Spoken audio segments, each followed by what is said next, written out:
아마도 많은 분들이 인터넷을 통해서 아마 들으실 것 같고요. 현장에는 이제 소수의 분들만 와 계신데요.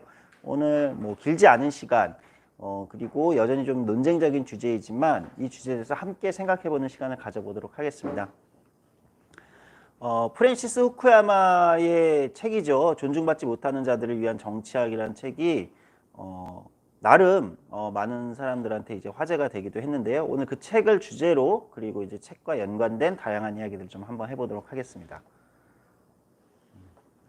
사실 지금 전 세계 정치학에서 또는 정치와 민주주의를 고민하는 사람들 사이에서 가장 좀 논쟁적인 게 주제가 아마 두 가지 정도 있는 것 같아요. 하나는 이제 포퓰리즘에 대한 것이고, 하나 이제 정체성 정치를 어떻게 보아야 되는가. 이 양쪽을 놓고 두 가지 주제를 놓고 어떻게 보아야 하는가라는 것으로 뭐 소위 말하는 이제 진보 내에서도 그리고 이제 보수에서도 논쟁이 많은 것 같습니다. 저는 좀 유사하다고 느꼈어요. 논쟁의 구도도 좀 유사하다고 생각했고, 그러니까 포퓰리즘이 전통적으로는 이제 약간 좌파 왼쪽에서 출현하는 것이라고 생각했었는데, 최근에 포퓰리즘은 이제 오른쪽에서 출현하는 포퓰리즘이 문제잖아요. 그러니까 정체성 정치라는 것도 좀 이따 이제 다루겠지만, 보통은 이제 왼쪽에서 출현한 이제 60년대, 70년대를 기본으로 해가지고 미국에서 출현했다고 이제 알려져 있고, 뭐 80년대, 90년대를 거치면서 2000년대에 들어와서 이제 미국 정치에서 이제 정체성 정치가 드러났다 이렇게 하는데, 최근에 정체성 정치는 이제 또 오른쪽에서 또 나타나는 이런 양상을 보이면서 전통적으로 왼쪽에서 출현한다고 생각했던 어떤 뭐랄까요, 정치적 경향성이라든지 이데올로기라든지 이런 것들이 이제는 좌우에 구분 없이 양쪽에서 모두 다른 어떤 그 정치적 경향성들하고 이제 접합되면서 등장하는 흥미로운, 또 이게 흥미롭다고만 또 얘기할 수 없는 게 때로는 굉장히 혼란스럽게 하는, 그리고 많은 사람들을 고민 속으로 몰아넣는 이런 상황이 되고 있는 것 같아요. 그래서 제가 이제 조금 가볍게 말씀드리자면, 그럼에도 불구하고 기존의 이론의 틀 또는 우리의 경험상에 있었던 것들을 약간 뛰어넘는 어떤 현상이 나타난다는 것은 우리가 좀 주목해 봐야 될 지점이 아닌가 이렇게 생각합니다. 그 중에서도 이제 오늘은 정체성 정치에 좀 포커스를 맞춰서 이야기를 하려고 합니다. 왜냐하면 이제 이 오늘 소개해드릴 프랜시스 후쿠야마의 이 존중받지 못하는 자들을 위한 정치학이란 책이 핵심은 이제 정체성 정치를 어떻게 봐야 되는가, 주로 이제 미국 정치를 가지고 이야기를 하고 있습니다.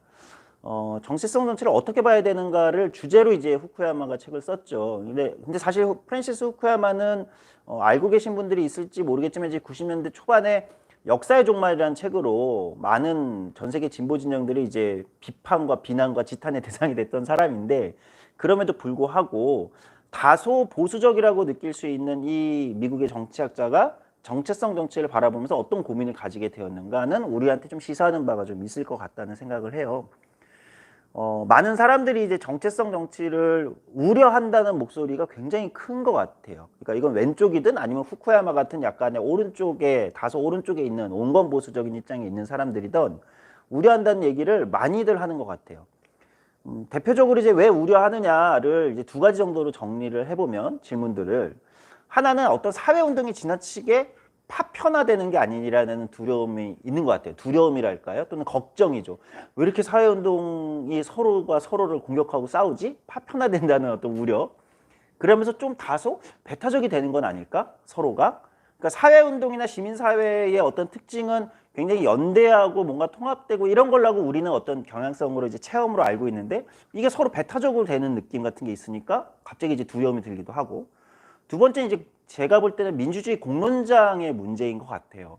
그러니까 하나는 우리는 이제 민주주의의 최근에 공론장이라는 어떤, 민주주의는 이제 공론장이 굉장히 중요하잖아요. 왜냐하면은 이제 서로의 다른 생각들이 경합하면서 차이를 인정하고 그 안에서 이제 발전해 나가는데, 공론장 자체가 너무 피폐화되고 있는 거 아니냐. 이건 뭐 말을 못 꺼내겠다. 예를 들면 이런 이제 불만을 하시는 분들도 있고, 그런 말 자체가 예를 들면 다른 말, 어떤 목소리들을 억압하는 거다 라고 또 해석하기도 하고, 또 그것도 틀린 말이 아니거든요.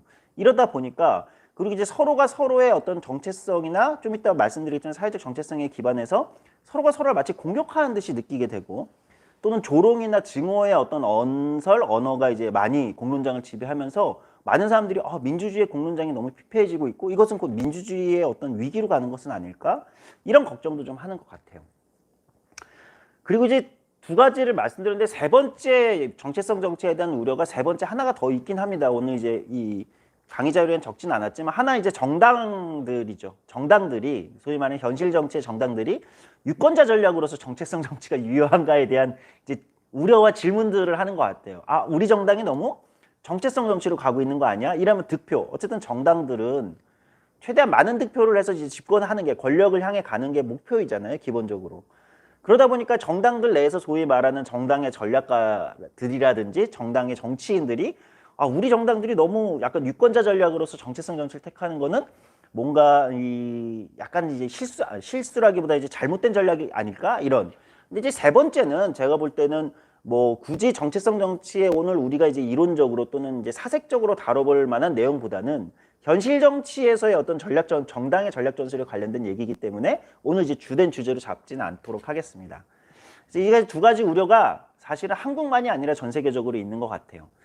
근데 이제 하나 말씀을 드리면 프랜시스 후쿠야마가 이 존중받지 못하는 자들을 위한 정치학을 쓰면서 이제 정체성 정치를 이제 주제로 쓰게 되는데 이 계기가 뭐냐, 트럼프의 출연이라고 얘기를 하는 거죠. 그러니까 프랜시스 후쿠야마는 한쪽에서는 트럼프식의 어떤 인종주의를 동원한 이것도 일종의 정체성 정치의 우파판, 우파 버전 정체성 정치라고 보기도 하고, 그러면서 또 하나는 이 우파 버전의 정체성 정치가 나오게 한 것에는 약간 좌파 버전 정체성 정치도 일정 정도 역할을 한 것이 아니냐라는 이제 일종의 양비론을 펼치고 있기도 합니다. 그러니까 트럼프의 출연으로 이제 충격을 먹었다 이거죠. 그러니까 좀 돌아보면 90년대 초에 소위 동구권 또는 이제 사회주의 진영이 무너지는 것을 보고 역사의 종말이라고 얘기했던 후쿠야마가 다시 이때 드디어 자유민주주의가 승리했어, 자유주의와 민주주의가 승리했어라고 선언했던 프랜시스 후쿠야마가 트럼프의 출연을 보며 민주주의가 위기에 빠진 것 같아, 우리가 승리한 게 아닌 것 같아 라는 굉장히 묘한 역설을 보여주는 거죠. 전 좀 재밌다고 느꼈어요. 그러니까 참 트럼프라는 어떤 이제 전 대통령, 이제 미국의 트럼프라는 사람이 전 세계 민주주의에 기여한 바가 있을 수도 있구나. 한쪽에서는 그러니까 굉장히 인종주의를 동원하고 이러면서 민주주의를 굉장히 파괴한 측면도 있지만 또 한쪽에서는 뭐랄까 지나치게 경직화되어 있던 우리 이제 현대 민주주의 다 완성됐어, 이제 파시즘의 위협으로부터 우리 벗어났고 우리 이제 민주주의는 자본주의와 함께 계속해서 승리해 나가는 길밖에 없어라는 굉장히 낙관주의적인 어떤 이 뭐랄까 근거 없는, 지금 와서 돌아보면 그런 낙관주의적 어떤 경향성을 트럼프의 출연이 이제 한 방에 다 무너뜨렸다. 전 세계 모든 정치학자들과 이론가들이 충격을 먹었다. 그러면서 내가 너무 최근에 연구를 게을리한 것은 아닌가. 내가 너무 현실 세계에 돌아가고 있는 어떤 현상들에 너무 관심을 안 가지고 있었던 것은 아닌가라고 반성하게 만들었다. 심지어 제가 오늘 말씀드리는 역사의 종말을 외쳤던 프랜시스 후쿠야마조차도 반성하고 다시 내가 공부해봐야겠다 이런 생각을 하게 됐다는 거죠.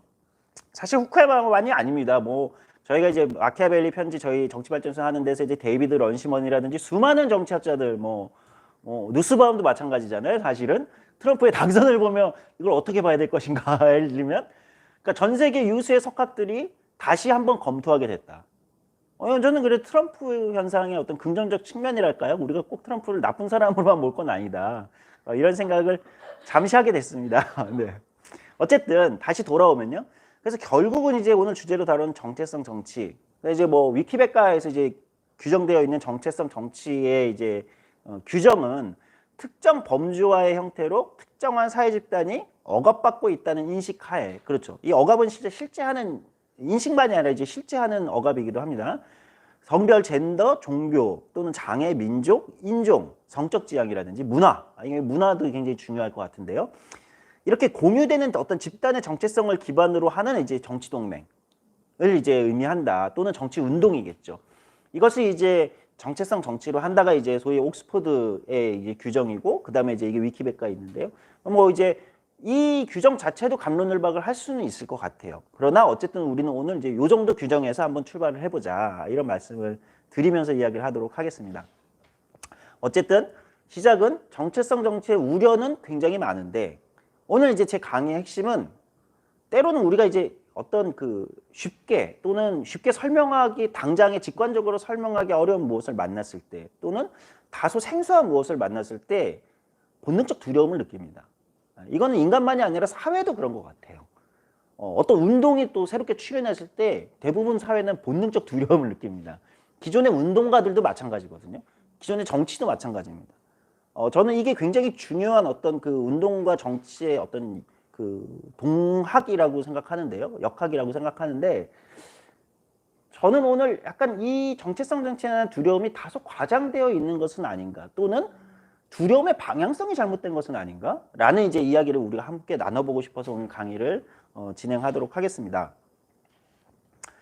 자, 이 어떤 생각을 하게 됐냐면요. 제가 이제 여기 적지는 않았지만 정체성 정치가 문제다라는 비판이 보통 이제 지금의 이제 유럽이나 서구 사회, 미국이나 서구 사회도 그렇고 한국에서도 이제 시민사회 운동 진영, 사회운동 진영 안에서 보면 어디서 이게 이제 이런 얘기가 많이 나오면 기존의 전통적인 이제 계급계층 운동에 기반한 사회운동에서 문제 제기를 하는 경우가 많아요. 대표적으로 계급 운동 또는 계층 운동의 대표적인 건 이제 노동운동이겠죠. 보통 이런 데서 나오죠. 아니, 전체를 포괄하는, 연대하고 포괄하는 운동을 해야지 왜 그런 작은 정체성에 기반한 운동을 합니까? 이것은 우리를 분열시키는 거 아닙니까? 이게 이제 정체성 정치의 사회운동 내에서 가해지는 대표적인 어떤 우려죠, 우려. 그런데 제가 이제 이런 우려를 가만히 생각해 보면서 특히 노동운동에서 저도 이런 이제 우려들을 뭐 한국에서도 최근에 많이 등장하기도 하고요.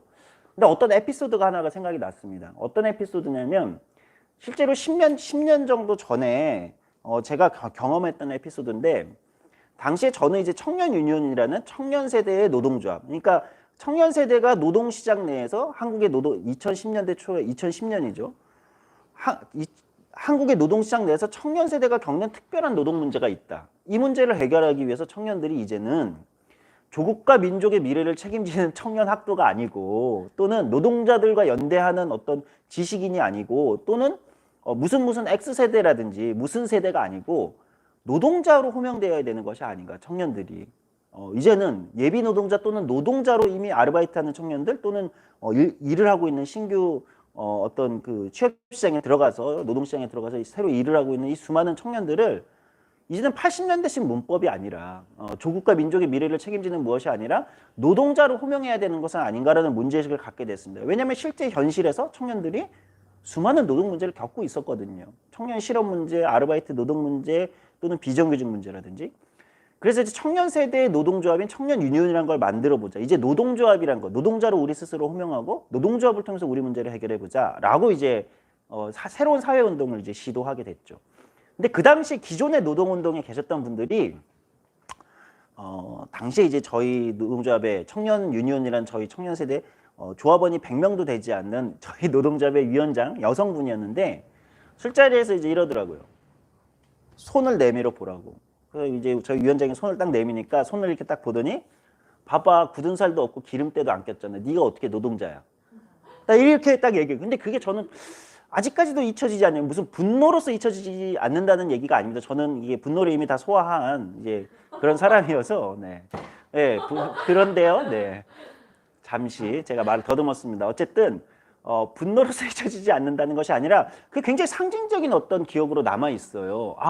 근데 그 이야기를 했던 노동자분들은 무슨 대단한 그 무슨 공기업에 다니는 노동자들이 아니었어요. 똑같이 이제 소위 말하는 제조업에서 일하는 소위 말하는 금속 노동자들이었는데, 그러니까 그게 무엇을 의미하는 것일까? 왜 이 똑같이 그러니까 사실 아르바이트하는 이 청년 노동자들, 편의점이나 이런 커피숍 아르바이트하는 이 청년 노동자들을 왜 노동자로 인정하고 싶지 않아 할까?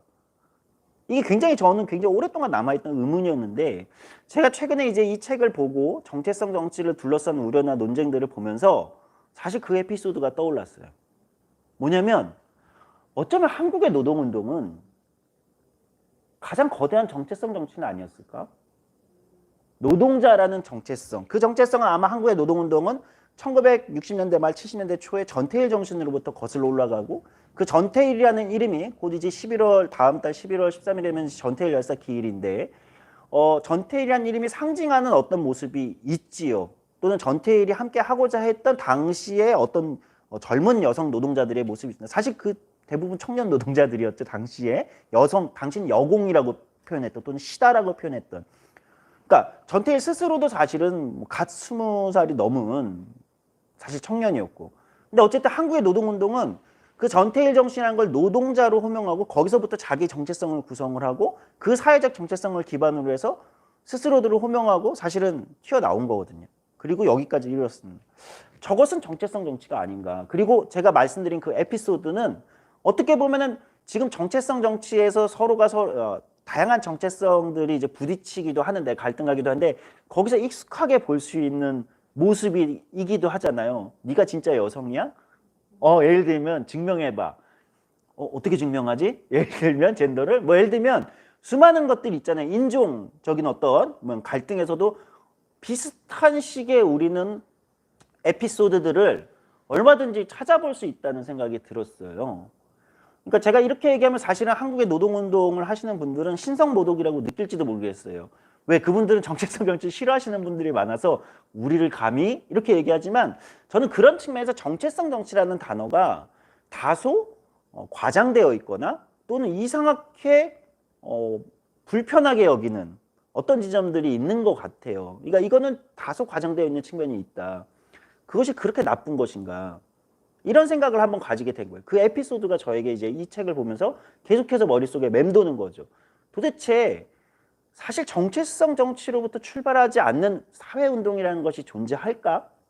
물론 여기서 제가 말하는 정체성이라는 건 최근에 뭐 정체성 정치할 때 주로 이제 젠더나 예를 들면 어떤 그 인종이나 이런 걸 많이 쓰지만 사실 정체성 정치의 출발은 수많은 정체성 정치가 있거든요. 어느 나라에 가면 민족이 있을 거고 문화적인 차이도 굉장히 그 중요하게 작동하잖아요. 우리가 뭐 영국 사례를 뭐 시시콜콜 제가 들지 않아서라도 아시겠지만 저는 그런 측면에서 보면 정체성 정치는 어쩌면 대부분의 사회운동의 출발점이기도 하지 않냐. 모든 사회운동의 대부분은 어떤 그 사회에서 다양한 방식으로 인종, 젠더 또는 문화 또는 때로는 지역일 수도 있는데 다양한 어떤 그 사회적 정체성에서 시작할 수밖에 없다. 왜? 스스로를 뭐라고 불러야 되는가. 그러니까 제가 청년 유니온 때 이제 청년을 조국과 민족의 미래가 아니라 노동자로 불러보자. 호명한다는 것이 곧 우리가 이름을 불러준다는 것. 제가 뭐 어떤 시를 인용하지 않더라도 이름을 불러준다는 것이 곧 정체성의 출발 아니겠습니까? 호명한다는 것은 정치에서 가장 민주주의 정치에서 중요한 어떤 그 정치적 동력이고 운동에서도 마찬가지죠. 누구를 호명하지 않는 운동은 없습니다.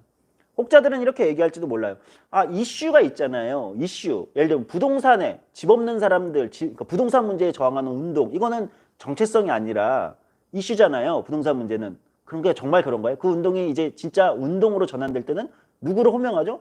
집 없는 사람들이라고 호명할 때 운동이 사실은 실제 대상이 호명하는 대상이 생기고 그들의 어떤 그 동원을 통해서 이건 좋은 의미의 동원입니다. 그들과의 어떤 교감, 소통과 동원을 통해서 사실 사회운동이 이슈를 만드는 거잖아요. 그것도 사실은 어떤 사회적 정체성에서 출발하는 거거든요. 집 없는 사람들이라는. 네. 그렇기 때문에 그렇게 보면 정체성 정치는 대부분의 사회운동과 굉장히 밀접한 연관이 있고 조금 더 나가보면 굉장히 효과적인 전략이지 않습니까? 사회운동에. 그거보다 더 효과적인 전략이 사회운동에 있을까? 정의감? 아니거든요. 정의감? 자, 저기 불이야 싸웁시다. 아니죠. 그것은 보통 그렇게 효과적이지 않다는 것을 대부분의 약간 시민사회 운동 경험을 하신 분들은 느끼실 겁니다. 네. 사람들은 별로 정의에 관심이 없구나. 진짜 관심 있는 건 제가 이게 나쁜 의미로 얘기하는 것이 아니라 자신의 문제를 구체적으로 호명해주고 그것이 어떻게 사회의 불평등이나 불의와 연결되어 있는가를 설명하고 우리가 같이 공감하고 이해할 때 사실 운동이 성장하는 거거든요. 단순히 자 정의에 나섭시다 라고 나서지 않죠. 그럼 인간은 천사죠. 네, 그렇지 않을 거 아닙니까?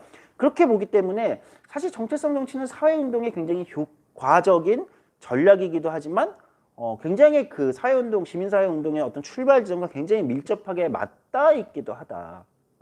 이런 생각을 하게 됐습니다. 그렇게 보면 우리가 정체성 정치를 사회운동에서 너무 비하하는 것은 아닌가. 그 단어 자체를 아까 노동운동이 정체성 정치를 굉장히 좀 싫어하는 경향성이 느껴지듯이 혹여 그것이 또 다른 정체성 정치 간의 서로의 배타적인 싸움을 위장한 것은 아닌가라는 질문을 던질 수도 있죠. 우리의 정체성이 더 중요해. 이게 더 중요하게 다뤄져야 되라는 어떤 좀 이따 이제 강연 중반부에 말씀드렸지만 욕망을 드러내고 있는 것은 아닌가. 우리의 정체성을 중심으로 한 의제가 더 중심적으로 다뤄져야 된다라는 욕망을 드러내는 것은 아닌가라는 저의 뭐랄까요, 불경스러운 의구심이 있다는 거죠. 네. 그래서 다시 이제 두 번째는 사회운동과 이제 우리가 정체성 정체에서 이제 두 가지에서 측면을 다시 한번 다른 각도에서 생각을 해봤다면, 이번에는 이제 민주주의와 정체성 정치의 관계에 대해서 또 생각해 볼 필요가 있을 것 같아요. 근데 생각해 보면 정체성 정치란, 결론부터 말씀드리면 민주주의에서는 그렇게 특별한 현상이 아니다.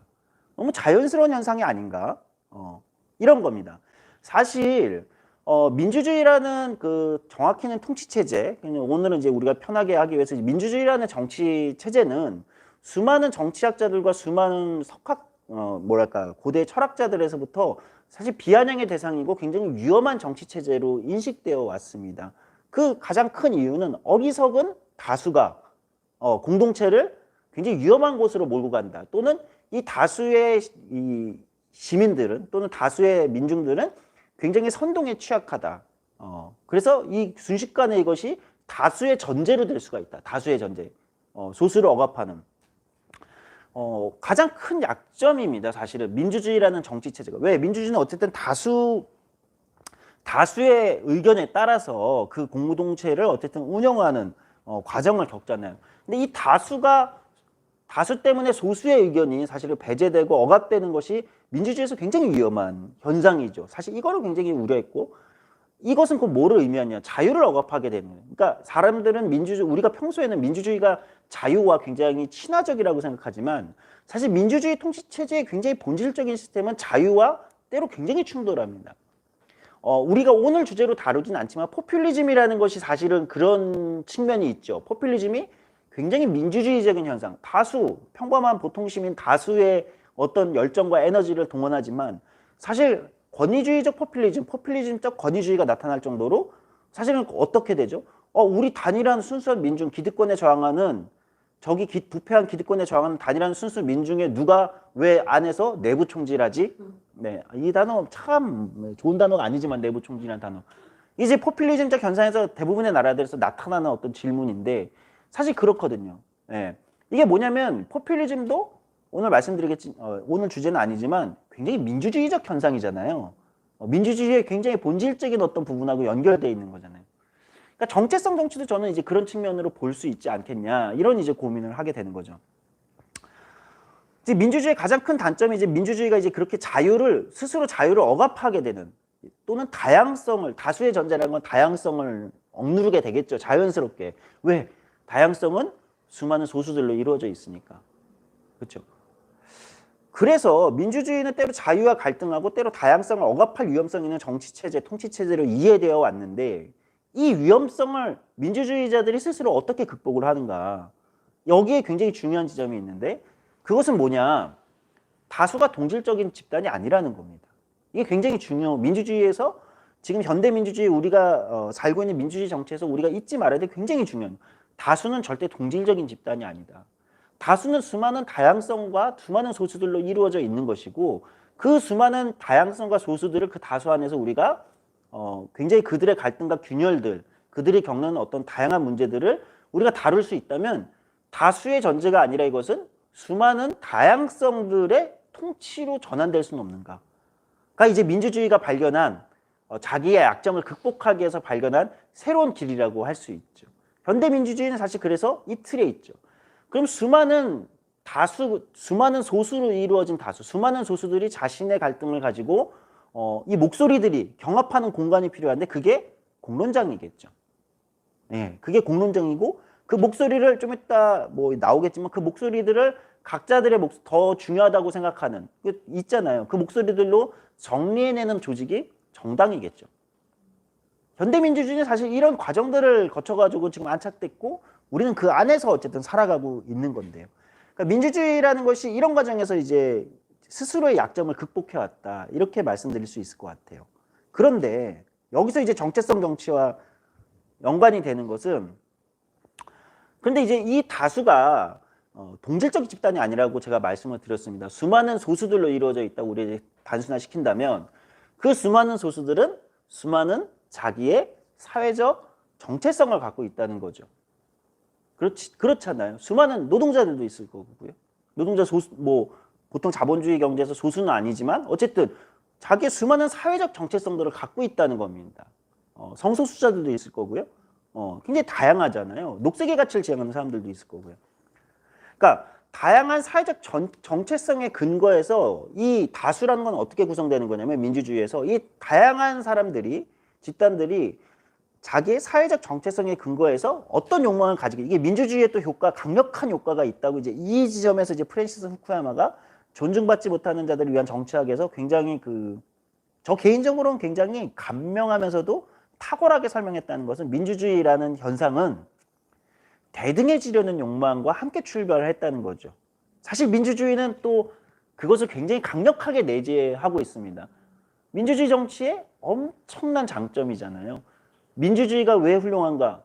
그 자체가 굉장히 평등지향적인 효과를 가져다 주었다는 겁니다. 물론 그것 자체로 완전한 평등이 실현될 수는 없지만 그 자체로 민주주의는 대등해지려는 욕망을 강력하게 추동하는 정치체제입니다. 이걸 단순히 1인 1표라는 말로 단순화하기보다는 조금 더 우리가 생각해보면 아마 한 발만 더 들어가서 생각해보면 조금 더 이해가 쉬울 거예요. 민주주의 안에서 내가 나의 사회적 정체성으로 내가 나에게 나의 권리를 나의 시민권과 나의 어떤 정치적 권리를 통해서 내가 대등해질 수 있다. 그 가능성이 어쨌든 열려있는 정치체제이지 않습니까? 수많은 사회적 정체성들이 대등해지려는 왜? 사회에 수많은 억압들이 있지 않습니까? 대등하지 못한 불평등한 억압 구조가 있잖아요. 가부장제가 그런 것일 거고 또는 노동과 자본의 관계가 그런 것일 것이고 어떤 지역이 핍박받을 수 있고 인종의 문제가 그럴 수 있습니다. 그러나 민주주의 정치체제는 이들에게 대등해지려는 욕망을 강력하게 추동하고 그것을 때로 실현시켜내 왔습니다. 완벽하진 않죠. 여전히 부족함이 많지만 이게 어마어마한 장점이 있다는 거예요. 네. 이 대등해지려는 욕망들이 결국은 조금 더 이론적으로 우리가 들어가 보면 공론장에서 이견으로 구성되는 거죠. 이견, 다른 생각. 나는 여성도 투표권이 있어야 된다고 생각해. 초기에는 이랬겠죠. 나는 노동자들이 저렇게 일방적으로 노예처럼 있는 거 일해야 된다고 생각하지 않아. 다른 생각으로 출현하게 되고, 그렇죠. 그게 이견으로 다뤄지죠. 다뤄지면서 반영될 때 민주주의가 다수의 전제가 아닌 더 풍부한 공론장과 또는 사회통합이라는 두 마리 토끼를 잡은 거거든요. 이견과 사회통합은 이견은 갈라지는 건데 근데 이견이 오히려 사회를 통합시키는 효과를 가져오는 이유는 이런 게 있잖아요. 그 사람들이 대등하지 못한 그 사람들을 이 이견으로 다뤄주면서 그 사람들이 체제 안에서 그 사람들의 문제가 진지하게 다뤄진다는 거예요. 그리고 일정 정도 개선되는 효과가 있다는 겁니다. 저는 이것이 이제 민주주의라는 어떤 이 현상이랄까요? 현상이 가져온 강력히 이 무언가를 추동한 우리 사회의 지금의 뭐랄까요? 조금 더 긍정적 효과. 예. 물론 이것이 완전한 긍정적 효과로 정립되진 않았지만, 네.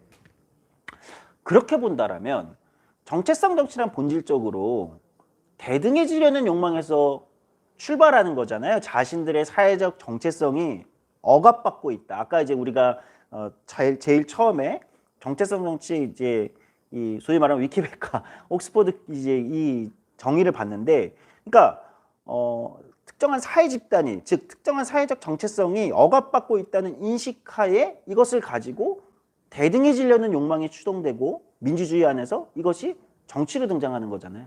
예. 그렇게 보면 다시 돌아오면 민주주의와 정체성 정치의 관계를 보면 지극히 민주주의적인 현상이다. 특히 현대로 오면서 개인의 출현이라는 측면하고 오늘 이제 이거는 깊게 얘기하지는 않겠습니다.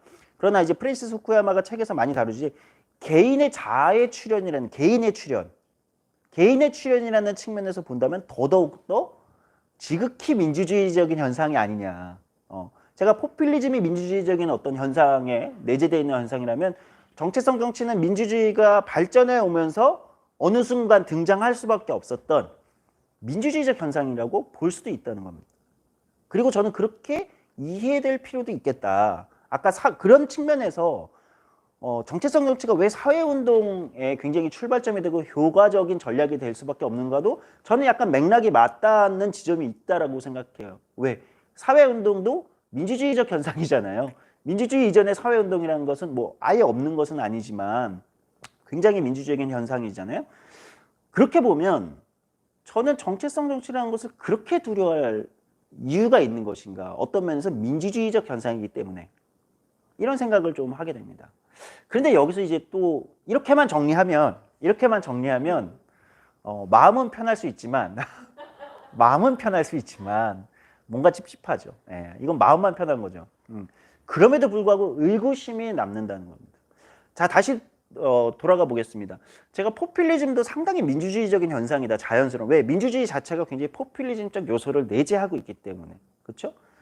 근데 포퓰리즘이 발현될 때 현실에서 다양한 어떤 다른 이데올로기하고 결합돼서 발현될 때 포퓰리즘이 굉장히 사회를 폭력적으로 만들기도 하고 사회 구성원들을 특히 다양성을 굉장히 강력하게 억압하는 사실 그렇게 나타나잖아요. 포퓰리즘이 민주주의적인 현상이라고 해서 포퓰리즘이 현실에서 긍정적으로 작동하고 있다. 무조건. 그래서 이게 등식이 성립하진 않는다는 걸 우리는 알고 있습니다.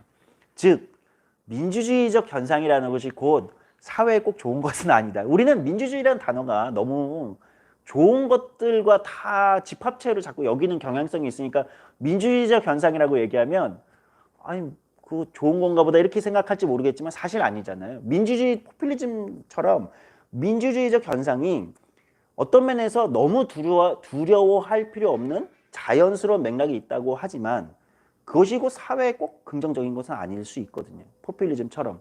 즉 정체성 정치라는 것도 어떤 맥락에서 사회에서 등장하는가에 따라서 과연 긍정적인가 이 부분에 대해서 여기서부터 다시 한번 또 우리가 짚어볼 두 번째 챕터에 들어가 볼 필요가 있다는 거죠. 아마도 그럼에도 불구하고 정체성 정치에 대해서 찝찝함, 우려가 남는 것은 저는 아마도 한국 사회로 기준으로 기본적으로 얘기를 한다면 공론장의 피폐화에 대한 걱정이 제일 큰 것 같습니다. 결국은 여기서 기인하는 무엇? 공론장의 피폐화에서 기인하는 어떤 분열, 갈등, 저는 이게 다소 과장돼 있다는 측면, 과장돼 있다고도 생각하거든요. 이 갈등이, 충돌이. 그럼에도 불구하고 아마 많은 사람들이 혹시 이것이 공론장의 표현의 자유를 억압하는 것은 아닐까?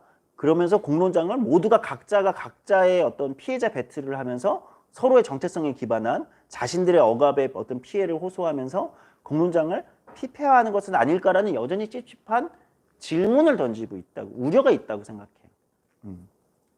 그러니까 어떻게 보면 혹자들은 이렇게 얘기합니다. 지금 한국 사회 공론장은 이견들이 경쟁하는 곳, 원래 의미, 서로 다른 사회적 정체성의 근간 또는 갈등의 근간에서 그것이 서로 다른 생각으로 경쟁하고 경합해서 서로 조율되거나 그렇죠. 이렇게 되는 공간이 아닌 이견을 색출하고 처벌하는 공간이 되어가고 있는 것은 아닌가 라는 질문을 우려를 한다는 거죠. 그러면서 이것은 무엇일까? 이 현상들이 마치 나타나는 것처럼 보이는 이유는 무엇일까? 이것은 저는 이것 역시도 좀 이상하게 들리실 수 있지만 민주주의가 풀지 못한 오랜 숙제가 하나 더 있다고 생각합니다.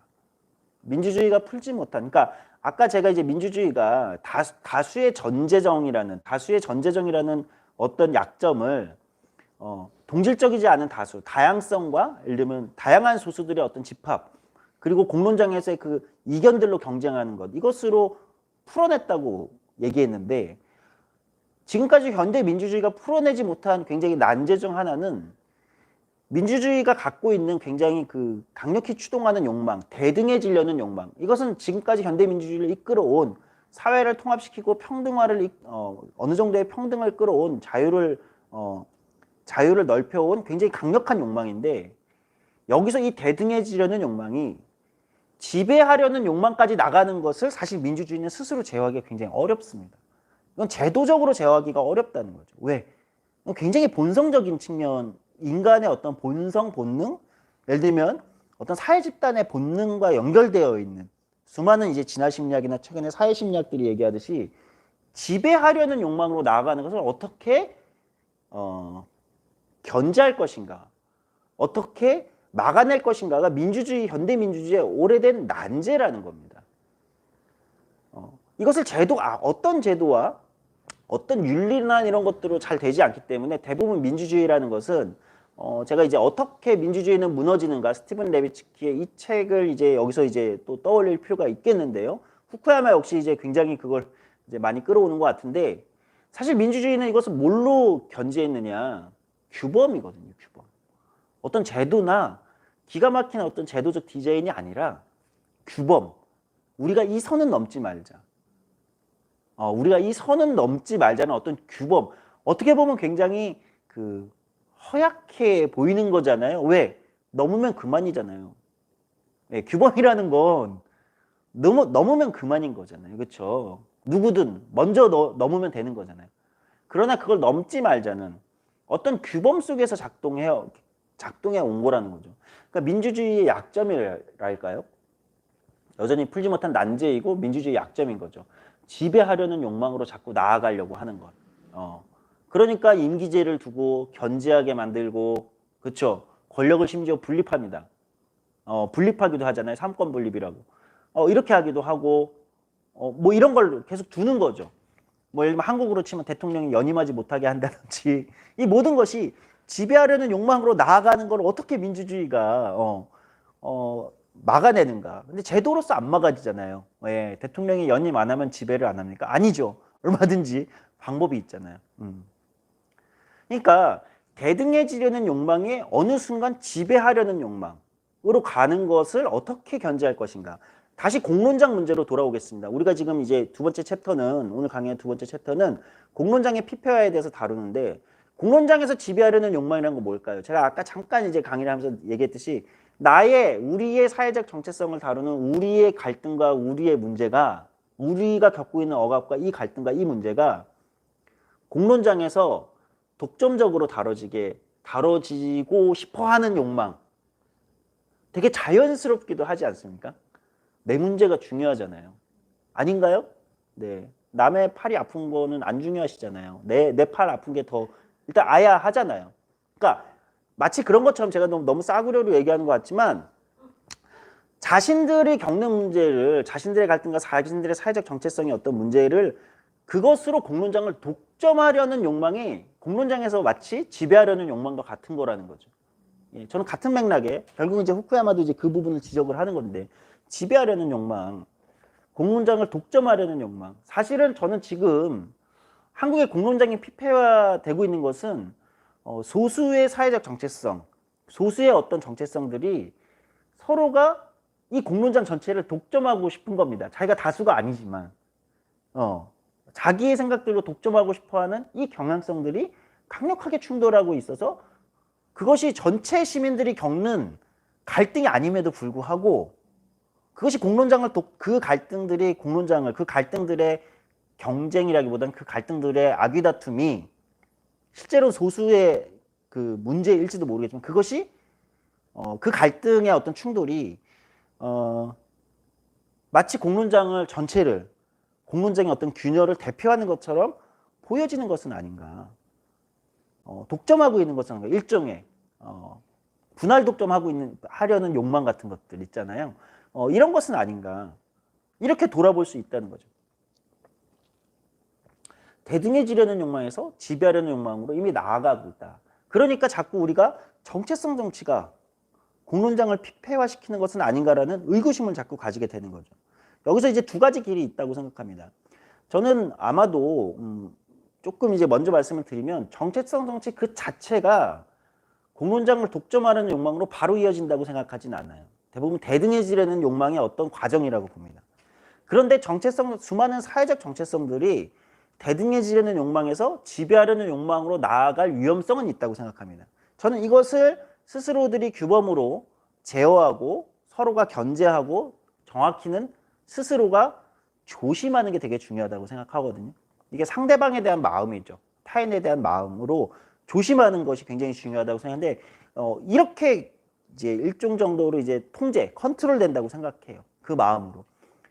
그런데 어떤 그 담론들은 어떤 그 흐름들은 또는 어떤 정치 운동들은 독점하고 싶어하는 욕망으로 지배하고 독점하고 싶어하는 욕망으로 올라간다고 생각합니다. 지금 한국 사회 공론장은 어떤 담론들이 어떤 생각들이 그런 욕망들을 굉장히 노골적으로 드러내고 있는 것은 아닌가. 그것이 우리가 굉장히 우려하는 어떤 지점인 것 같다. 그래서 정당론, 이탈리아의 정치학자이자 정당 이론의 이제 개척자인 조반니 사르토리라는 사람이 이 갈등, 그러니까 이제 갈등이 곧 이제 사회적 정체성하고 연결이 될 텐데 우리가 왜냐면 보통 이제 거기서 이제 갈등이 출현하는 경우가 많으니까. 근데 이 갈등의 이론가이기도 한데 이 사람이 그러는데 적나라한 갈등을 드러내는 것만으로는 안 된다는 거예요. 민주주의는. 우리가 이렇게 이 문제로 이렇게 고통하고 갈등하고 있어 라는 걸 드러내는 것으로 민주주의가 성립하는 것이 아니라 공론장이 움직여지는 것이 아니라 그걸 넘어서 그래서 우리는 너희하고 다르게 이렇게 생각해. 근데 너희는 이렇게 생각해. 서로가 이견으로 다뤄질 때 그러니까 내가 조금 이제 편하게 말씀드리면 내가 이렇게 억압받고 있고 이렇게 억울해 라고 말하는 것에 그쳐서는 이것은 공론장에서 다뤄지는 이견이 아니라는 거예요. 왜? 모두가 억울하니까. 모두가 자기의 체험. 여기서 이제 후쿠야마가 또 말하는 체험. 그러니까 그 강력함이 있잖아요. 체험이 좀. 모두의 그 체험이 굉장히 중요하기 때문에 그것을 드러내는 거, 내가 억울하고 힘들어하는 걸 드러내는 것만으로 민주주의는 그것이 공론장의 이견이 아니라는 거예요. 그건 이견이 아니죠. 그것을 넘어선, 그래서 우리는 이렇게 생각해. 그래서 너희는 이렇게 생각해. 자, 다뤄보자. 다른 생각들이. 이렇게 다뤄줘야 된다는 겁니다. 이때는 어떤 거죠? 이견으로 다뤄진다는 건 민주주의에 굉장히 중요한 원칙이 있잖아요. 서로의 생각을 없애지 못한다. 저 생각이 아무리 엉망이고 망하다고 생각해도 안타깝게도 이게 굉장히 안타까운 겁니다. 사실 현실이 우리한테는 없애고 싶은 생각이 너무 많은데 그러니까 이 룰 안으로 들어오는 거죠. 아까 제가 말씀드린 규범 안으로 들어오는 거죠. 여기서 다뤄질 때 이견으로 다뤄진다는 게 굉장히 중요한 거잖아요. 그때 우리 사회가 성숙해진다는 거죠. 정확히는 우리 사회가 한 발 더 나아갈 수 있다는 겁니다. 그래서 또 하나 이제 그 다음에 이제 제가 정당과 사회운동 이야기를 할 텐데 이제 한국 사회 공론장의 PP화에는 저는 솔직히 말하면 수많은 사회적 정체성에 기반한 정체성 정치 운동이 작동했다고 보지는 않습니다. 물론 그것도 영향력이 있지만 그것보다 훨씬 강한 힘이 한국의 공론장을 지배하고 있다. 뭐냐면 저는 정당인 것 같아요. 오히려 정당들이 한국의 공론장을 정체성 정치, 그러니까 나쁜 의미의 정체성 정치라는 말은 이율배반적이군요. 그러니까 지배하려는 욕망과 손을 잡는 것은 아닌가. 수많은 정치 세력이. 예. 그러니까 이렇게 얘기합니다. 사회적 정당이라는 것은 뭐냐 하면 이 사회적 정체성, 수많은 사회적 정체성이 있어요. 수많은 사회적 정체성들을 모아서 정치적 정체성으로 만드는 게 정당인 거잖아요. 그러니까 정당이라는 것은 다양한 사회적 정체성들을 모아서 그것을 뭐 하나의 정치적 정체성으로 만듭니다. 국민의힘이 어떤 사회적 정체성에 모였는가, 민주당이라는 정당이 어떤 사회적 정체성들이 집합으로 모였는가 사실 잘 설명하기는 어려워요. 무언가 있겠죠. 예. 그러니까 왜곡을 설명을 하면 좀 더 편할 것 같아요. 어떤 사회적 정체성들이 모여서 정치적 정체성으로 구성되죠. 그게 진보라고 표현되기도 하고 또는 녹색이라고 표현되기도 하고 그렇죠. 또는 미래라고 표현되기도 하고 이렇게 됩니다. 그러니까 정당은 수많은 사회적 정체성들을 정치적 정체성으로 이제 결합한 것인데 이 정당의 장점이 바로 그거죠. 수많은 사회적 정체성들을 결합해서 정치적 정체성을 만들기 때문에 다양한 사회적 정체성들이 서로 크로스 커팅 된다는, 그러니까 저는 뭐 영어를 좋아하진 않지만 서로 교차됩니다. 교차된다는 것은 무슨 의미냐면 그 하나의 사회적 정체성으로 있을 때와는 다르게 다른 정체성, 다른 사회적 정체성들하고 교차하면서 무엇을 만들어낸다는 거죠. 즉 서로 정체성과 정체성이 서로 충돌하는 것을 넘어서 교차하게 만드는 게 정당의 장점이잖아요. 정당이 가지는 민주주의에서 민주주의에서의 굉장히 강한 사회 통합적 효과가 여기에 있다고 얘기하는 거잖아요. 그리고 다양한 정당이 경쟁해야 되는 이유가 여기에 있겠죠. 조금 더 나가 볼까요? 정당에 대해서. 그럼 정당 간의 차이는 뭘까? 정당 간의 차이는 뭘까? 라고 질문할 수 있을 것 같아요. 정당이 다양한 사회적 정체성들을 교차시키는데 정당 간의 차이, 즉 정의당과 민주당과 또는 민주당과 국민의힘과 또는 정의당과 녹색당과 이 정당이 서로 다른 정당들이 존재하는데 정당 간의 차이는 뭘까? 이 차이는 그 사회적 정체성들을 결합했을 때 그 위계의 차이라는 겁니다. 우리 정당은 이 사회적 정체성과 이 사회적 정체성들을 결합한 이것을 좀 더 위계, 즉 우선에 두는 것이고 우리 정당은 우리는 이거야. 이 정당 간의 차이들이 아마 그 위계의 차이겠죠. 위계란 단어를 사실 우리는 별로 이게 좋아하는 단어는 아닙니다. 약간 권위란 단어도 별로 안 좋아하고 위계란 단어도 안 좋아하지만 정당은 사실 위계라는 단어하고 떨어뜨려서 생각할 수는 없죠. 사실 어떤 조직이든 조직은 곧 위기이기 때문에 우리는 모두 평등해. 그건 조직이 아니잖아요. 예, 그건 이제 아닌 건 경험으로 아실 겁니다. 그건 조직이 아니지 않습니까? 조직이라는 건 사실 위계와 떨어뜨려서 생각할 수 없고 조직의 이제 최고 어떤 형태의 조직이라는 사회의 권력을 잡는 정치 권력을 잡는 정당이라는 것은 당연히 그 위계와 떨어뜨려서 생각할 수 없고 그 위계는 수많은 그 정당이 추구하는 어떤 경향성 또는 방향성에 대한 그 정체성들의 위계가 존재한다는 거죠. 이게 불편하게 들릴 수 있을지도 모르겠습니다. 모든 사회적 정체성이 동일하게 평등한 가치로 그 정당 안에 모든 정당에서 다뤄져야 된다면 정당은 하나밖에 존재하지 않을 겁니다. 그렇지 않겠습니까? 다양한 정당이 있을 이유가 없잖아요. 모든 정당들이 똑같이 통합되어야죠. 여기서 굉장히 예민한 질문 하나가 던져지게 됩니다.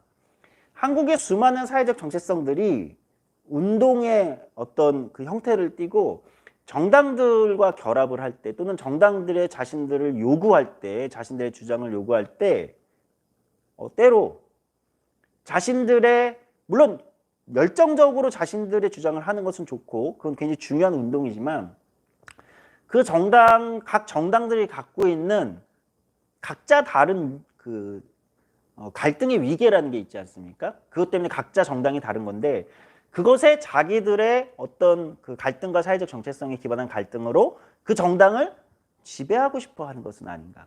사실은 독점하려는 욕망을, 지배하려는 욕망을 드러내는 것은 아닌가라는 질문을 사실 던져볼 필요가 있겠죠. 아까 공론장을 독점하려는 욕망처럼 그 공론장이 대부분 SNS여서 문제이긴 한데 네. 그런 것처럼 정당에도 사실은 그렇게 작동하는 것은 아닌가라는 질문을 한번 던져볼 필요가 있을 것 같아요. 그러니까 때로 어떤 사회운동이 어떤 정당을 그러니까 엄청나게 압박하고 이 결정을 하지 않으면 당신들은 뭐가 아니야 라는 말을 우리는 굉장히 한국은 익숙해요. 사실은 한국의 사회운동과 정치에서 굉장히 익숙한데 저는 이런 어떤 경향성과 현상들이 제가 아까 얘기한 지배하려는 욕망하고 굉장히 밀접하게 닿아 있는 것은 아닌가라는 질문을 우리 스스로 운동과 정당에 던져볼 필요가 있다고 생각해요. 그런데 여기서 또 하나 문제는 저는 한국의 정당들이 변명의 여지가 별로 없다고 생각하는 이유는 뭐냐면 이 갈등들의 위계를 부여하는 것을 그게 정당 간의 차이인데 그 정당의 정체성인데 사실 회피하고 있습니다. 모두를 대변하는 정당이라고 얘기하잖아요. 국민이란 이름으로. 그렇잖아요. 그렇게 되는 순간 사실은 솔직하지 않은 거죠. 실제로는 그 정당 안에는 분명히 다루는 갈등들 간의 위계가 존재합니다. 그렇죠. 국내임이 다루는 갈등의 위계가 존재해요. 기업에 좀 더 친화적이고 뭐 이런 게 있잖아요. 각 정당들이 그러니까 하나로 안 있는 거잖아요. 그런데 겉으로는 모든 국민을 위한다는 이름으로 사실은 그 수많은 사회적 정체성에 기반한 갈등들을 뭉개는 거죠. 네. 뭉개는 거죠. 그러니 갈등은 정당 안으로 자기들의 목소리를 넣지 못하고 화를 더 내게 되고 그러다 보니 저는 여기서 굉장히 위험한 욕망에 빠진다고 생각합니다. 정당을 압박할 수 있는 굉장히 강력한 무엇이 있다고 생각하죠. 어디죠? SNS죠. 온라인 여론이라는 거. 즉 공론장을 강한 의견으로 결집해서 공론장을 독점하면 정당을 지배할 수 있어. 라는 욕망에 끊임없이 빨려 들어간다는 겁니다. 페이스북에 쓰고 트위터는 전 뭐 잘 하지 않아서 모르겠지만 죄송합니다. 제가 페이스북이나 트위터 이용하시는 분들 굉장히 비하하는 것 같은데요. 아시죠? 인생의 낭비라는 거 아시잖아요, 본인도. 네. 네. 그러니까 사실은 저는 제가 뭐 너무 쉽게 양비론을 펼치는 걸 수도 있지만 저는 일단 정당들의 게으름이 있다. 자꾸 그런 욕망에 빠지게 만든다는 거예요. 솔직하지 않다. 예. 솔직하지 않다. 이게 있고요. 그 다음에 수많은 공론장, 한국 공론장의 어떤 이 문제점. 그런데 여기서 뭐가 있냐면요. 한국 정치라는 측면에서 보면 정당들이 자신들의 어떤 갈등의 위계를 가지고 수많은 조직적 결사체들과 결합해서 자신들의 어떤 의견의 크기, 갈등의 규모, 의견의 크기를 키우기보다는 최근에 한국 정치는 어떤 경향성이 있냐. 아, 저 공론장에서 저 목소리, 저 정체성 정치가 목소리가 세, 강해. 정확히는 목소리가 강한 거죠. 다수가 아니더라도. 그것을 동원해서 자기 정당 내부를 제압하려고 하는 야합, 저는 정확히는 야합했다. 즉, 지배하려는, 공론장에서 지배하려는 그 욕망과 한국의 정당들이 야합하면서 모 정당의 대표를 언급하지는 않겠습니다. 어쨌든 각 정당들이 그것을 야합하는 거죠. 결합되는 겁니다. 근데 그 정당만 그런 게 아니에요. 진보 정당들도 마찬가지고요. 자꾸 그런 욕망에 빠지죠. 정당들이. 제가 아까 얘기했듯이 쉬워 보이거든요. 마치 공론장을 다 우리 정당이 마치 굉장히 큰 영향력을 발휘한다는 착각. 그리고 실제 정당이 워낙 한국에 허약하기 때문에 그 내부를 굉장히 강력하게 장악할 수 있다고 자꾸 생각하게 되는 거죠. 그러면 어떻게 될까요? 하나는 허약한 정당이 더 허약하게 되겠지만 저는 뭐 그건 그렇다 치고 공론장에서 대등해지려는 욕망에서 지배하려는 욕망으로 나아가는 경향성이 더 강화되겠죠. 왜? 봤잖아요. 성공하는 걸 봤잖아요. 왜 저렇게 하면 성공할 수 있는데 나는 안 해야 돼? 자, 제가 아까 얘기했죠. 규범을 넘었잖아요. 한 사람이 넘으면 그 다음에 100사람이 넘는 건 쉽습니다. 처음 한 사람이 넘는 게 어렵지 100사람이 넘는 건 쉽습니다. 즉 대등해지려는 욕망에서 지배하려는 욕망으로 나아가는 여기에 소위 말해서 이 불에 기름을 붓는 것을 한국의 정치인들이 정당히 해온 것은 아닌가라는 사실은 통렬한 자기 비판이 필요하다고 생각합니다. 자, 다시 운동의 측면에서 이제 정당에 대한 비판은 정체성 정치, 오히려 한국의 정치인들이 그런 지배하려는 욕망, 즉 정체성 정치를 대등해지려는 욕망에서 지배하려는 욕망으로 위험하게 끌고 나가는데 오히려 기름을 부었다고 한다면 저는 운동 측면에서 아까 잠깐 말씀드리다가 잠깐 이제 비판을 좀 접었는데 한국의 사회운동도 사실은 고민할 필요가 있다. 자신들의 이것으로 혹여 그 정당들을 지나치게 지배하려는 이 욕망을 한국의 사회운동, 특히 한국의 운동정치가 갖고 있는 어떤 그 일종의 정조랄까요? 이런 경향성은 없는지 사실은 한국의 사회운동도 돌아볼 필요가 있거든요. 그때 한국의 사회운동에 굉장히 자주 동원하는 것은 보통 윤리와 도덕입니다. 윤리, 도덕, 진정성, 신념 이런 걸 동원해서 그 정당들을 너희는 뭐가 아니야 라고 지나치게 몰아붙이려는 사실 그것도 지배하려는 욕망의 다른 버전이거든요. 독점하려는 욕망의 다른 버전이잖아요. 내 의견이 더 중요하게 다뤄져야 돼. 최우선으로 다뤄져야 돼. 그 정당에서. 그게 어떤 정당이든. 이런 욕망이 너무 혹여 있는 것은 아닌가. 신념, 윤리, 도덕 이런 것들을 동원해서. 사실 이 측면도 우리가 한번 고민을 해봐야겠다. 이쯤 와보면 사실 진짜 한국에서의 문제는 정체성 정치가 아니라 정체성 정치를 지배하려는 욕망으로 옮겨가게 하려는 어떤 다른 의도들. 사실 그렇게 보아야 되는 것이 좀 더 냉정한 평가가 아닌가라는 이야기를 한번 드리고 싶었던 겁니다. 저는 그래서 한국의 사회운동도 자신들의 사회적 정체성에 근거한 어떤 갈등이 사회운동으로서 커지고 대등해지려는 어떤 과정을 통해서 충분히 평등과 자유와 어떤 제도적 개선에 나서는데 그것이 전체 사회의 공공정책에 영향을 미치는 단계까지 이른다면 그것은 운동이 성공했다는 겁니다. 일정 정도 성공했다는 거죠. 커졌다는 거잖아요. 공공정책에 영향을 미친다는 건. 그때부터는 저는 인정할 건 인정해야 된다. 이쯤 되면 규모가 커지면 공공정책, 사회공동체 전체에 영향을 미치는 공공정책에 영향을 미칠 쯤 되면 공공정책에는 위계가 있다. 모든 것이 동등하게 다뤄질 수 없는 것이 우리가 발딛고 있는 현실이다. 라는 것을 저는 운동에서 100% 인정하라고 말씀드리고 싶진 않습니다. 그러나 절반쯤은 인정해야 되지 않은가. 그래야 그 다음이 운동은 운동대로, 사회운동은 운동대로 또는 정치는 정당과 정치는 정당과 정치대로 자기들의 역할을 할 수 있는 것이 아닌가. 그 선을 넘는 순간은 저는 서로가 서로를 지배하려는 어떤 욕망들의 다툼으로 민주주의의 공론장이 무너질 위험성이 있지 않은가. 돌아볼 필요가 있다고 생각합니다. 거의 마지막으로 가고 있는데요. 그래서 저는 우리가 사실은 지배하려는 욕망, 정체성 정치를 넘어서 그것을 지배하려는 욕망까지 이것이 빠지지 않으려면 무엇을 할 것인가가 아니라 사실은 무엇을 하지 않을 것인가가 더 중요하다고 생각해요. 때로는 무엇을 하는 것보다 아무것도 안 하는 게 나을 때가 많잖아요. 그렇죠?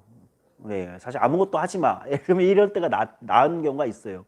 무엇을 할 것보다 무엇을 하지 않을 것인가가 굉장히 중요한데 특히 민주주의에서 인정해야 됩니다. 우리는 현대민주주의는 어떤 정체성이나 개인들은 정체성 정치에서 벗어날 수 없다라고 생각합니다. 프랜시스 후쿠야마도 결국 이제 그 결론을 책에서 내죠. 그리고 대등해지려는 욕망은 사실 존엄성의 인정에 대한 욕구이기 때문에 그것조차 자제하라고 얘기될 수 없는 것이죠. 그것이 곧 자유와 인권의 어떤 확장의 과정이었고 앞으로도 그럴 거기 때문에 평등화 효과도 그렇고요. 그러나 우리는 또 하나 인지해야 될 게 있습니다. 우리의 민주주의는 그렇게 튼튼하지 않다. 한계와 약점이 있다. 우리 스스로는 자꾸 지배하려는 욕망으로 빠져들 위험성이 있고 이것을 제어하는 아직 효과적인 제도적 수단이 없기 때문에 이것은 우리 스스로가 자 여기서부터 제가 갑자기 누스바움으로 넘어가는 것 같은데 사실은 겸손과 반성과 겸손과 이런 마음으로 우리 스스로를 절제할 수 있는 것이 필요하다. 솔직히 말씀드리면 이것이 바로 성숙이잖아요. 이게 성숙함이라고 생각하거든요. 우리가 조금 더 성숙해질 필요가 있다. 그래서 결론은 작은 정체성에서 조금 더 큰 정체성으로 점점 우리 스스로를 성숙시켜 나갈 수 있는 아까 크로스커팅, 교차를 말씀드렸는데요. 점점 교차하면서 우리가 조금 더 큰 정체성으로 나아갈 수 있어야 된다. 이제 결국은 이제 후쿠야마도 그런 결론을 내리는데 저는 작은 정체성이 꼭 큰 정체성이 되어야 된다고 생각하지는 않습니다. 그것은 그거대로 어떤 목소리로 의미가 있다고 생각하거든요. 그러나 그것이 다른 정체성들, 사회적 정체성들과 함께 어떤 큰 정치적 정체성을 이뤄서 그것들이 경쟁하는 그 안에서 때로는 시대가 바뀌고 때로는 조건이 바뀌어서 그 정당들 안에 정체성, 사회적 정체성들 갈등 간의 위계가 바뀔 수도 있거든요. 그리고 그게 너무 자연스러운 거잖아요. 그렇죠? 그렇게 조금 더 우리가 절제하고 유연하면서 이렇게 민주주의를 운영할 수 있다면 사실은 정체성 정치는 오히려 민주주의에 때로 포퓰리즘이 민주주의의 어떤 경직된 민주주의의 활력을 불어넣듯이 오히려 굉장히 자연스럽고 다양성의 정치로 여기서 넘어갈 수 있는 가능성이 조금 열리는 것은 아닌가 이런 말씀을 드리면서 오늘 이야기를 마치도록 하겠습니다. 네, 감사합니다. 네, 질문 있으신 분들은 일단 인터넷으로 보시는 분들은 질문해 주시면 좋을 것 같고 현장에 계신 분들도 질문을 해주셔도 좋을 것 같습니다.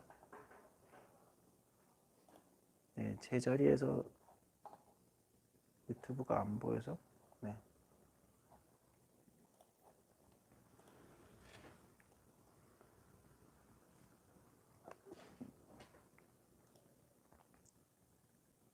질문이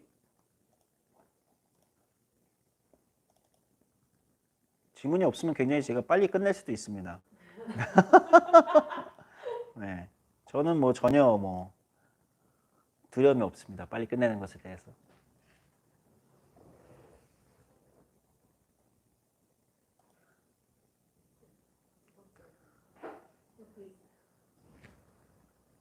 네.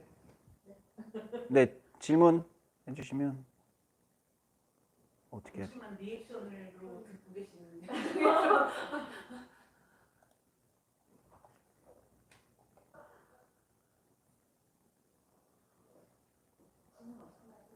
아, 예. 질문이 없군요. 아, 네. 전쟁에서 질문. 네. 아, 뭐지? 네. 일단은 그 데드이즈라는 영화를 저는 읽으면서 동일시의 욕망이라고 이 해석을 저는 따로 했거든요. 네. 그게 조금 더 머릿속에 조금 이해가 음, 쉬워가지고. 근데 오늘날 한국에서는 동일시를 굉장히 이상한 형식으로 하는 경우가 생기잖아요. 가령 예를 들면 저 한강에서 네. 그쵸. 한강 사건이라고 해야 되나요? 네네네. 네, 나보다 더 어떻게 됐든 자본이 더 많고 문화적인 자본이 됐건 사회적 자본이 많은 자를 뭔가 대등해지려는 하나의 어떤 동일시의 욕망을 발현시키면서 이상한 방향으로 뭔가 사회 전반적인 의제를 몰아가버린 네. 이런 현상들이 또 정체성의 정치로도 가야 하는 건지 네. 네. 최근 몇 년 안에 사실은 PC항이라고 하는 게 또 하나의 어떤 정체성이라고 말해주긴 되게 애매한 방식으로 발현되기도 하잖아요. 네. 내가 얼마나 더 PC한가가 자신의 하나의 정체성처럼 네. 드러나고 있는 사회 현상 안에서 모든 현장에서 계속 메스를 드는 이 PC주의자들 네. 우리는 뭐 운동적인 측면에서나 혹은 정치적인 측면에서 과연 효과적일 수 있는 것인가에 대한 고민점 두 가지를. 네. 그러니까 첫 번째는 대등해지려는 욕망을 동일시하려는 어떤 그 마음 또는 현상, 그 욕구 이런 거하고 저는 연결되는 맥락은 있는 것 같아요.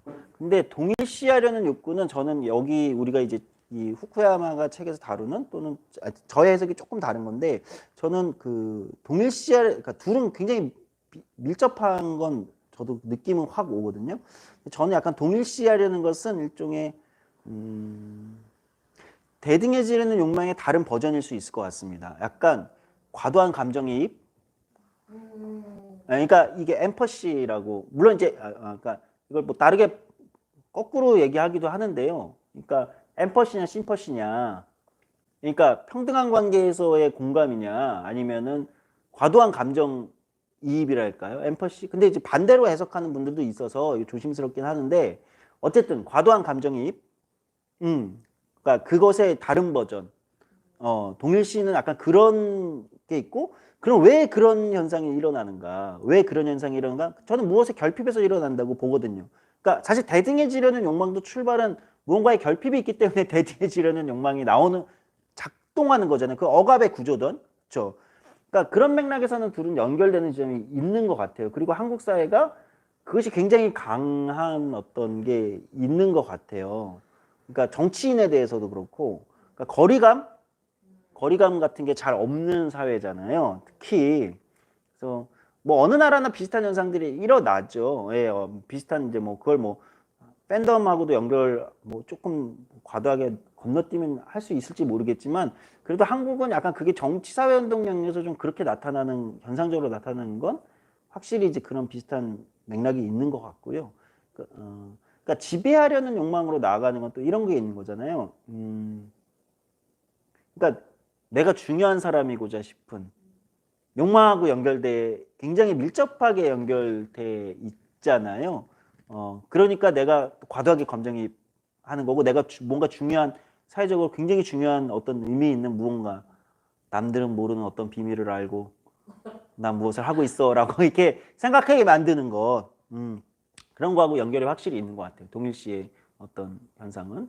그리고 이제 두 번째는 이제 정치적 올바름에 대한 건데 이거야말로 굉장히 그러니까 제 수준에서 논하기에 훨씬 어려운 논인 것 같아요. 사실 정치적 올바름을 둘러싼 얘기가. 그러니까 단순히 저 PC주의자들, 야 니네 너무 과도해, 니네 PC주의자들. 근데 이렇게 얘기하기에는 아까 얘기했듯이 민주주의 정치가 그러니까 굉장히 모순된 것들이 있어요. 제 느낌에는 제도가 뭐냐면 공론장의 표현의 자유가 굉장히 중요하거든요. 사실 민주주의에서 표현의 자유는 민주주의 그 자체를 작동시키는데 굉장히 중요하지 않습니까? 그러니까 때로 공론장에서 PC 정치적 올바름이 너무 과도하게 강조될 때 공론장을 약간 이렇게 위축시키는 어떤 이런 게 또 나타난단 말이죠. 그렇잖아요. 사실 그것 때문에 많은 사람들이 뭔가 답답함을 느끼는 것 같고 자기가 뭐 이렇단 말이죠. 근데 반대로 제가 아까 강의에서도 잠깐 얘기했듯이 규범이 굉장히 중요하거든요. 그러니까 민주주의 정치는 이 규범 상대와 이 거리에서 있는 어떤 이 전체적인 규범을 한 번 넘으면 100명도 10,000명도 10만 명, 100만 명도 순식간에 넘는단 말이죠. 예. 그러니까 이것이 공론장 자체를 그냥 쓸어버리기도 하잖아요. 그러니까 이 두 개가 굉장히 모순되지만 이 균형이 되게 중요하다고 생각해요. 저는 이거는 이 범위를 막 딱 짜가지고 정할 수 없다라고 생각해요. 그러니까 좀 이상한 얘기지만 그거조차도 공론장으로 풀어야 된다. 그러니까 그거조차도 더 다양한 논쟁과 토론과 공론장에서 풀어야 된다. 그러니까 정치적 올바름을 둘러싼 이 논쟁, 아니 저 표현과 아니 저 드라마가 저 영화의 어떤 표현이 또는 저 문학 작품이 정말 그래? 그거야말로 다시 공론장에서 논쟁되고 공론장에서 정리되어야 된다. 그럴 때만 우리 사회에 어떤 그런 다양한 정치적 올바름을 둘러싼 이것들의 일종의 규범이 생긴다랄까요? 그리고 그 규범은 때로는 확장되기도 하고 새로운 영역으로 만들어지기도 하겠죠. 그런 게 중요하다고 생각해요. 그래서 여전히 물론 이거는 논쟁적일 수 있는데 제가 그래서 여전히 혐오 발언이나 또는 어떤 혐오 발언 어디까지냐 이게 논쟁이 또 추가로 있을 수 있지만, 그러니까 법률로 제어하는 거 있잖아요. 어떤 발언에 대해서 이것에 좀 제가 여전히 조심스러운 제 개인적 견해입니다. 제 개인적으로는 여전히 굉장히 조심스러운 이유는, 그러니까 법률적 어떤 규제야말로 가장 센 거잖아요. 그래서 좀 제가 여전히 그런 어떤 시도들에 좀 조심스러운 것 같아요. 물론 저도 이제 감정상으로는 다 감옥에 넣었으면 좋겠는데 이런 순간이 너무 많은데 여전히 조심스러운 혹여 그것이 우리가 이것조차도 공론장에서 풀어야 되는데 그것을 너무 손쉽게 먼저, 물론 그게 어느 선을 넘으면 있을지 모르겠습니다. 법률적으로 다뤄야 되는 어떤 마지막 영역이 있을지 모르겠지만 저는 이제 너무 우리가 손쉽게 접근하고 있는 것은 아닌가라는 스스로에 대한 의구심. 쉬운 길, 눈에 너무 잘 보이는 길은 너무 깨끗하고 너무 깨끗하게 정비되어 있고 너무 깨끗하고 잘 보이는 길은 뭔가 의심 가지 않나요? 제가 너무 삐뚤어져서 그런가요? 그러니까 너무 깨끗한 길이면 뭔가 좀 의심이 가던데, 약간 그래서 잘 보이는 길, 손쉬운 길은 좀 의심이 가거든요. 그래서 그런 지점인 것 같아요. 그러니까 PC함을 둘러싼 논쟁조차도 공론장에서 풀어야 된다. 이게 이제 좀 허무하게 들리실 수 있지만 그게 굉장히 우리 사회에서 중요하고 좀 그렇다라고 생각해요. 그래서 또 사과하고 그런 어떤 컨텐츠 굳이 어떤 최근에 넷플릭스에서도 그런 논쟁이 있는데 그 컨텐츠를 내리기도 하고, 예를 들면 또 시간이 지나면 그게 되살아나기도 하고, 예. 이런 과정들이 있지 않을까 이런 생각을 합니다. 네. 네, 거의 1시간 20여 분 정도 진행을 했고요.